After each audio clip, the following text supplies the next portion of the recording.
নমস্কার, আমি ডক্টর বোধিসত্ত্ব খান চলে এসেছি সহজ শেয়ার বাজারের আরেকটি নতুন এপিসোড নিয়ে। প্রিয় বন্ধুরা, আশা করি সবাই ভালো আছেন এবং সুস্থ আছেন। আজকের মার্কেটে আমরা যে পতন দেখলাম সেটা কি খুব স্বাভাবিক পতন হিসাবে ধরা যেতে পারে? এটাকে মোটেই একটি স্বাভাবিক পতন হিসাবে উড়িয়ে দেওয়া যাচ্ছে না। বিভিন্ন ওয়েবসাইট, বিভিন্ন বিশেষজ্ঞ তারা যদি এ কথাও বলেন যে সাধারণ প্রফিট বুকিং হয়েছে, কিন্তু তবুও 2+2=4 হচ্ছে না। বিশেষজ্ঞ রয়েছেন, তারা মনে করছেন ইরানের ওপর আমেরিকা যে কোনো মুহূর্তে যে কোনো দিন আক্রমণ করতে পারে। সকালবেলা ভারতীয় মার্কেট খুব স্বাভাবিক সুস্থ একটা মন নিয়ে শুরু করেছিল, পজিটিভ একটা মুভমেন্ট আমরা দেখেছিলাম। যত দিন গড়িয়েছে সেন্সেক্স, নিফটি বিভিন্ন সেক্টর ক্রমাগত দুর্বলতা দেখিয়ে চলেছিল। দিনের শেষে গিয়ে মার্কেটে পতন ত্বরান্বিত হয়েছে। 16টি যে মূল সেক্টর রয়েছে তার অধিকাংশ নেগেটিভে বন্ধ হয়েছে। সেন্সেক্স একসময় 1,500 পয়েন্টের বেশি নিচে নেমে গিয়েছিল, নিফটি প্রায় 420 পয়েন্টের বেশি নিচে নেমে গিয়েছিল। এমনকি 25,000 যে 400 যে সাইকোলজিক্যাল যে সাপোর্ট সেটাও ভেঙে নিচে নেমে এসেছিল, সেখান থেকে অবশ্য 24,450-এর ওপর নিফটি বন্ধ হয়েছে।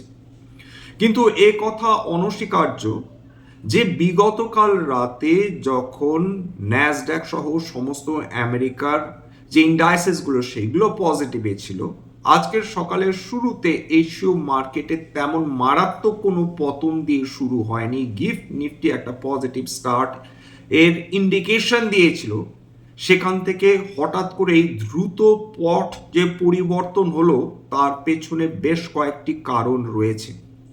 আজকের এক্সপায়ারি ছিল, ভোলেটিলিটি যে বৃদ্ধি হবে সেটা প্রত্যাশিত ছিল। ইন্ডিয়া ভিক্স একসময় 8%-এর বেশি উত্থান দেখে ফেলেছিল।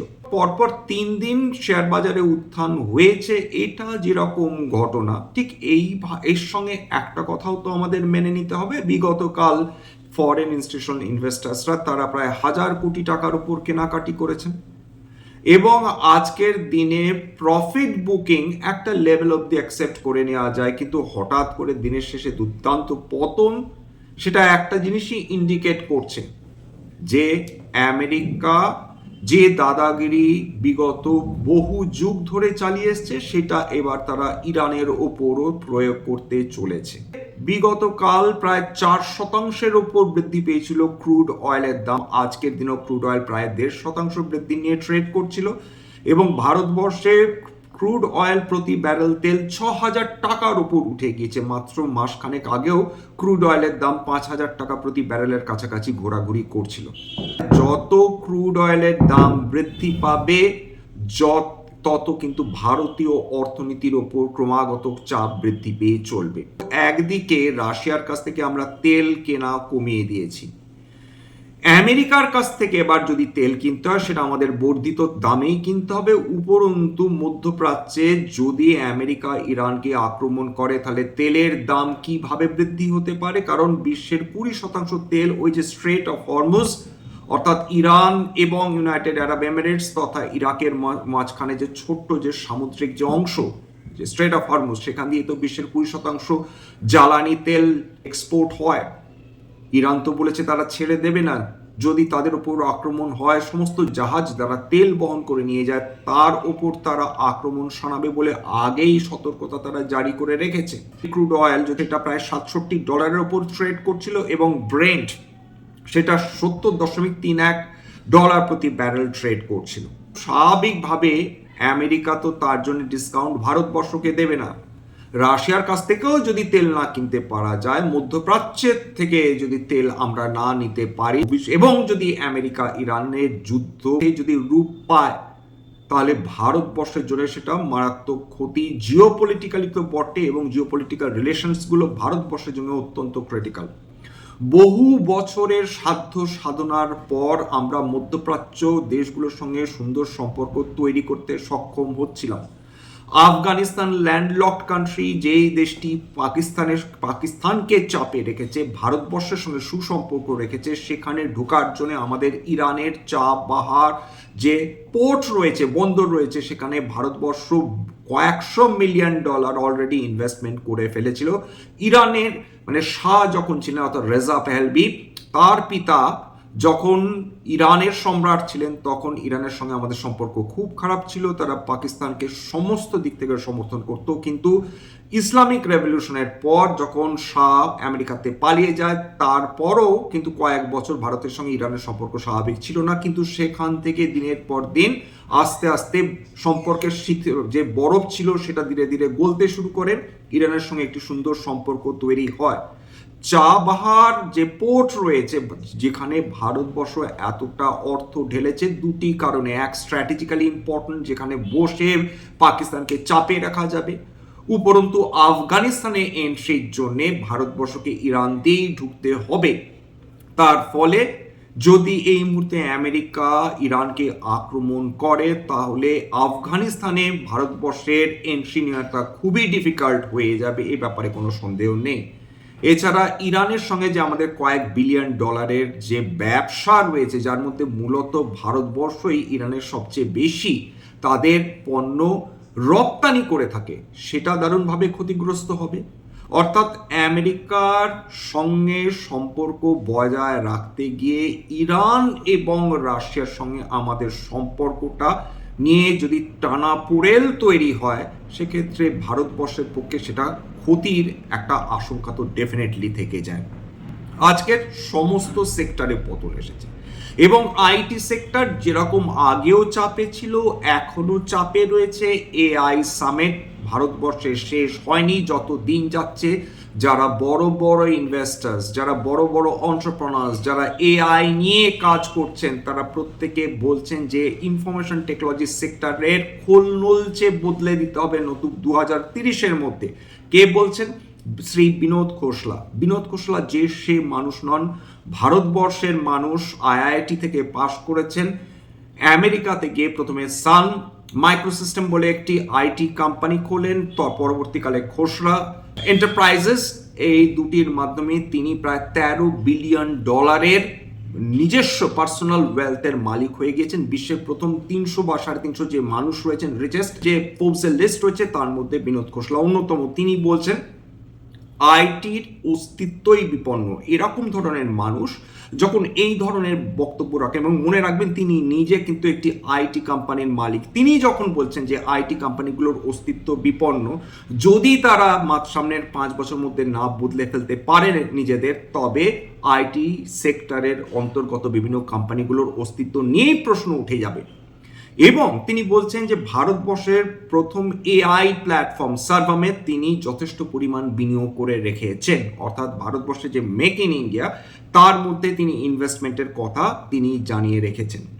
এর ফলে আইটি সেক্টরের অন্তর্গত কোম্পানিগুলোতে আরও ভীতি বৃদ্ধি পেয়েছে, এবং তা সত্ত্বেও, এবং ঠিক সেই কারণে বিগতকাল ন্যাসড্যাকে বিভিন্ন আইটি কোম্পানিগুলো উত্থান দেখা সত্ত্বেও আজকের আমাদের আইটি কোম্পানিগুলো তার সঙ্গে সাযুজ্য রেখে বা তাল রেখে উত্থান দেখতে পারেনি। ক্রুড অয়েল প্রাইসেস যদি বৃদ্ধি পায়, সেক্ষেত্রে সমস্ত অয়েল অ্যান্ড গ্যাস কোম্পানি একইভাবে রিয়্যাক্ট করতে পারে না। কিছু কোম্পানি 4 থেকে 6% উপর উত্থান দেখেছে, তার মধ্যে ওএনজিসি প্রায় 4%, অয়েল ইন্ডিয়া প্রায় 6.5% একসময় উত্থান নিয়ে ট্রেড করছিল।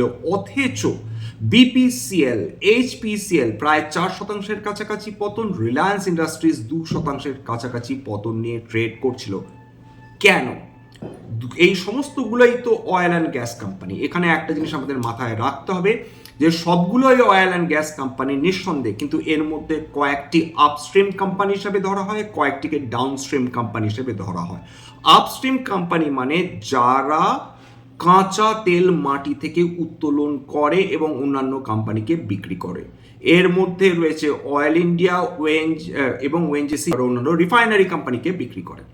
BPCL, HPCL, Reliance industries usually এদের ডাউনস্ট্রিম কোম্পানিজ হিসাবে ধরা হয়। যদিও যদিও রিলায়েন্স ইন্ডাস্ট্রিজের নিজের বেশ কিছু অফশোর অনশোর তাদের অয়েল ফিল্ডস রয়েছে, কিন্তু মূলত তাদের ব্যবসা হচ্ছে রিফাইনিং এর ব্যবসা, অর্থাৎ তারা তেল বিভিন্ন সোর্স থেকে কিনবে, সেটা রিফাইন করবে এবং একটা প্রফিট রেখে তারা বিক্রি করবে।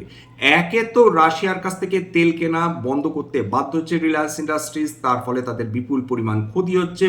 ক্রুড অয়েলের দাম যত বৃদ্ধি পাবে তত তাদের বেশি দাম দিয়ে ক্রুড অয়েল কিনতে হবে, এবং বেশি দাম দিয়ে ক্রুড অয়েল কিনলে তাদের যে রিফাইনিং প্রফিট মার্জিন সেটা সাংঘাতিকভাবে শ্রিঙ্ক করবে। এই দুটি কারণে রিলায়েন্স ইন্ডাস্ট্রিজ বড় চাপে রয়েছে, আজকেরও পতন। বিপিসিএল এবং এইচপিসিএল দুটোই ডাউনস্ট্রিম কোম্পানি, এদের কাজ হচ্ছে কাঁচা তেল কিনে তেল শোধন করে বিক্রি করা, সুতরাং কাঁচা তেলের দাম বৃদ্ধি হলে এই কোম্পানিগুলো পতন দেখবে বা এই কোম্পানিগুলো ক্ষতিগ্রস্ত হবে, এটা প্রত্যাশিত। অধিকাংশ ক্যাপিটাল মার্কেট স্টকসে আজকে পতন। ক্যাপিটাল মার্কেট যে নিফটি ক্যাপিটাল মার্কেট সেটা 1% বেশি পতন দেখে ফেলেছে। মনে রাখবেন, যখনই বাজারে দারুণ পতন হয় বা বাজারে ভীতি আসে, ক্যাপিটাল মার্কেট আন্ডার পারফর্ম করে, ক্যাপিটাল মার্কেট স্টকসগুলো ভয়ে থাকে, কারণ সেখানে না ট্রেডার্স না বিনিয়োগকারী তারা তখন কিন্তু অংশগ্রহণ করতে পছন্দ করেন না। তার ফলে যত কম অংশগ্রহণ করবেন ট্রেডার্স বা বিনিয়োগকারীরা, তত এদের রেভিনিউয়ের দিক থেকে ক্ষতি হবে। আজকে খেয়াল করে দেখুন, BSc, Angel one, CDSL, HDFC asset management, Nippon asset management company সবগুলোই কিন্তু প্রায় 2 থেকে 3% পতন নিয়ে ট্রেড করছিল। নিফটি ডিফেন্স, মজার ব্যাপার হচ্ছে যে জিওপলিটিক্যাল টেনশন বৃদ্ধি হলে নিফটি ডিফেন্স স্টকসগুলোতে উত্থান আসে, কিন্তু আজকে নিফটি ডিফেন্স স্টকসেও আমরা সমান্তরালভাবে পতন দেখেছি। তো নিফটি রিয়েলটি দেখুন, আইটি সেক্টরের সঙ্গে এখন নিফটি রিয়েলটি প্রায় প্যারালাল মুভমেন্ট করছে বলা যায়। নিফটি রিয়েলটি আজকেরও 2% ডাউন। নিফটি পিএসইউ ব্যাংক, যেটা এতদিন ধরে ভরসা জুগিয়ে চলেছিল ভারতীয় শেয়ার বাজারে, সেটাও আজকে পতন 0.8%। নিফটি মেটাল, যদিও নিফটি কমোডিটি সোনা, রূপো, কপারের দাম বৃদ্ধি পেয়েছে, তথাপি যেহেতু সামগ্রিকভাবে মার্কেটে একটা আতঙ্ক চলে আসছে, নিফটি মেটালসেও আমরা পতন দেখেছি। লাস্ট ট্রেড করছিল 0.68% নিচে। Nifty fast moving consumer goods আজকের পতন প্রায় 1.5%-এর কাছে, অর্থাৎ কোন সেক্টর, কি ফার্মা সেক্টর বলুন, কি আইটি সেক্টর বলুন, কি এফএমসিজি বলুন, যেগুলো ইউজুয়ালি ডিফেন্সিভ সেক্টর হিসেবে ধরা হয়, সেইগুলোতেই যদি 1%-এর উপর পতন হয়, মানুষ যাবেন কোথায়? কোনো সেফ হেভেন কিন্তু আজকে সেক্টর ছিল না। অধিকাংশ সেক্টরে আমরা দারুণ পতন দেখেছি। নিফটি কোনো মতে বলা যেতে পারে 25,500-কে ডিফেন্ড করেছে, মানে 450-কে ডিফেন্ড করেছে। স্মল ক্যাপ মিড ক্যাপে আমরা 1%-এর বেশি পতন দেখেছি। এইটুকুনি বোঝা যাচ্ছে যে আজকের পতন সাধারণ পতন ছিল না, একটা আশঙ্কা মার্কেটের মনের মধ্যে কাজ করছে, এই ব্যাপারে কোনো সন্দেহ নেই। ডিসক্লোজার যে কোম্পানিগুলো নিয়ে আলোচনা করলাম, হতে পারে তার মধ্যে কয়েকটা কোম্পানিতে আমার বা আমার পরিবারের ভেস্টেড ইন্টারেস্ট থাকলেও থাকতে পারে। ভবিষ্যতে যদি নতুন করে কিনি বা বিক্রি করি, আগাম বিজ্ঞপ্তি দিয়ে কিনতে বা বিক্রি করতে পারবো না। স্ট্যান্ডার্ড ডিসক্লেমার, এটা কেবলমাত্র একটা এডুকেশন চ্যানেল। বাঙালি বিনিয়োগকারীদের ইনভেস্টার অ্যাওয়ারনেস বৃদ্ধির জন্য এখানে কোনো ধরনের কোনো শেয়ারের buy sell, recommendation, suggestion, advice এমনকি ইনফ্লুয়েন্স করার প্রচেষ্টা নেই।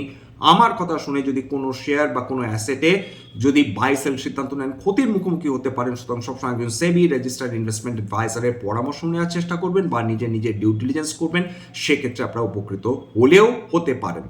সবার শেষে যেটা বলি, যদি এই ধরনের এপিসোড আপনাদের ভালো লাগে, প্লিজ একটা লাইক দেবেন, প্লিজ সাবস্ক্রাইব করবেন। বহু মানুষ দেখেন কিন্তু সাবস্ক্রাইব না করে চলে যান, সম্পূর্ণ বিনামূল্যে এই ধরনের এপিসোড। প্লিজ সাবস্ক্রাইব করবেন, এবং যদি সত্যি মনে হয় আমার বাঙালি ভাই বোনদের জীবনে একটুখানি ভ্যালু অ্যাড করতে সক্ষম হচ্ছি, প্লিজ নিজের গ্রুপে শেয়ার করে দেবেন, যাতে বহু বাঙালি বিনিয়োগকারীর কাছে এই ধরনের এপিসোড পৌঁছে যায়। আজকের জন্য নমস্কার।